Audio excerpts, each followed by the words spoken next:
নবী বলে, আল্লাহর যেই বান্দা একাকী আল্লাহর জিকির করতে শুরু করে, অতঃপর জিকির করতে করতে চোখে পানি দিয়ে চোখ ভিজায়া ফেলে, গাল ভিজায়া ফেলে, তো আল্লাহ আরশে আজিম থেকে রাত্রি নিশীতের একাকী সেই বান্দা জিকিরকারীকে ডেকে বলে, শোন, তোরে না আমি কিয়ামতের দিন আমার পাশে রাখো,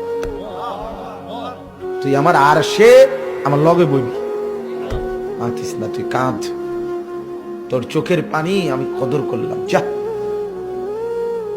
ইউযিল্লুহুমুল্লাহু ফি যিল্লি, আল্লাহ আরশের নিচে ছায়া দিবে আল্লাহর সেই বান্দাকে যে বান্দা একাকী আল্লাহর জিকির করে আর একাকী কাঁদে। ফাফাদাত আইনা, চোখ ভাষায় কেঁদে কেঁদে। আল্লাহ আমাকেই তৌফিক দান, আমাকেই তৌফিক দান। কানু কলিলাম মিনাল লাইলি মা ইয়াহজাউন, রাত্রি যারা কম ঘুমাতো আমার বন্দিগিতে রাত কাটিয়ে দিত।